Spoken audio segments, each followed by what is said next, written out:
He's just following directions. So again, biceps are a two-joint muscle, so we can test biceps one of two different ways. And it really, truly doesn't matter which you do.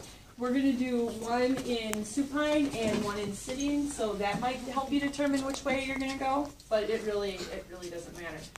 So for this one, what I'm going to have you do is sit up and nice and straight for me. There you go. Yes, Mom. Wow, that was a huge difference from where you were preferring to sit. Just kept watching you get taller and taller. So we're going to start by, so you've already gotten down to the hand. So what is the action of the biceps? Flexion, supination. Okay, so do we want the forearm pronated or supinated? Okay, if we want to lengthen it, first of all, I was screwing up by having her bend, so that's going to mess you up. So we want to extend it and pronate it, right? Because we want it to be in a lengthened position. Now what we're going to do is have her come back into shoulder extension. Now I'm watching. Can you look up for me? Look at that. Just look at that. So then I can measure shoulder extension just like we did before. Now this is a passive test, so I would want to be holding her arm and not asking her to do it. Okay? Go ahead and relax. Now, we are going to compare the number we get with the muscle length test to the number we got for the goniometry. Okay? So, assuming that she had normal shoulder extension for goniometry when the elbow was bent, how much would she have? 0 to 60. So, if we measured this and she had less than 60, let's say she had 0 to 50 when her elbow was straight, we would suspect that the biceps, it was limiting her shoulder extension. Okay? So we're going to compare her muscle length test number to what we got in goniometry. All right? Now, we can also do this very same test in supine. So go ahead and lie back for me. Just where I had to begin. Maybe stay close to my side. No. Okay. So you're probably going to want to come around. Y'all are so funny, it's like you need an invitation to move. Oh, let me get out the way. So I'm going to do the turn away. Oh, sorry. Okay. I'm blocking you. Yeah, I'll sit down. Oh, I'm sitting. So we're here and here. Like Magoni!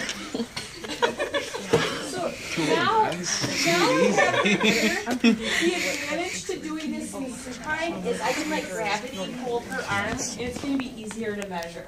Right?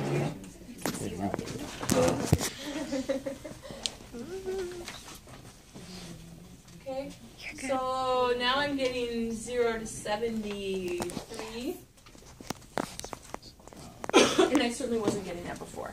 So that is the way of maximizing stretching the biceps at the elbow and measuring the shoulder.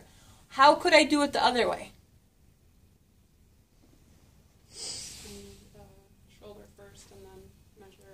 So what position do I want our elbow to be in? Yep. So we're going to go here. I'm going to bring her down into extension as far as she can go. Okay. Please back up. Sorry. My bad. Now we're going to bring her arm down, and she's going to be pronated or supinated?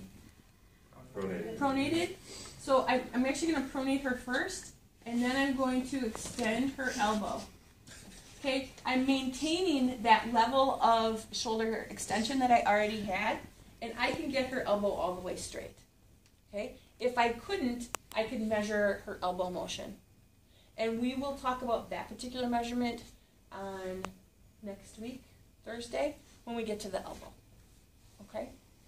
But just so you know that you can do that both ways. So then the other muscle that we can test is triceps, and that one we again could do both ways. This one we tend to not, and honestly this is one that I do differently than how you're supposed to do it, so I'm going to teach you how you're supposed to do it, not how I do it, but I'll probably end up telling you how I do it. So if we're talking about triceps, what joints does it cross, and what does it do at both joints? Extends both the shoulder and the elbow. So it's pretty much the opposite of biceps, right? So if we're going to measure shoulder motion, what do we want to do at the elbow? Straighten it. If I straighten it, what have I done to triceps? Shorten. Right. No. Shortened it, because it is an extender.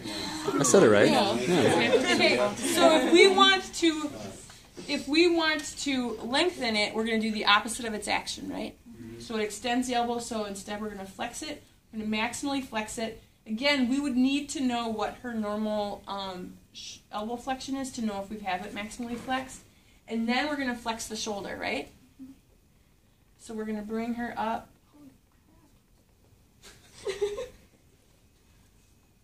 Okay, and then we could measure her shoulder flexion. This one gets to be a bit cumbersome because I couldn't actually get her to her end range because her hand was hitting the table. Okay, so the other way to do that is to maximally flex the shoulder with the elbow straight, right? So we're going to take her all the way up. Now we're going to bend the elbow, all right? And we're going to measure this motion. And this is the more common way of doing it.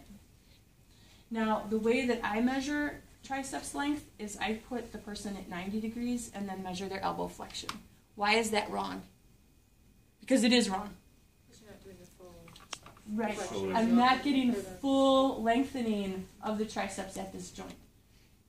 How I was taught is doing it this way is a standardized way, and you know exactly what position you have the person in, but based on the physiology, you're not maximally lengthening it at that first joint. So you should do it the way that they do it in Berryman-Reese, which is the full flexion and then bringing the arm down. Now you can see the way that she really wants to flex is really that way. Okay? So you need to make sure she's in flexion and that she's coming down this way and then measuring at the shoulder. All right? Looks real comfortable, Billy.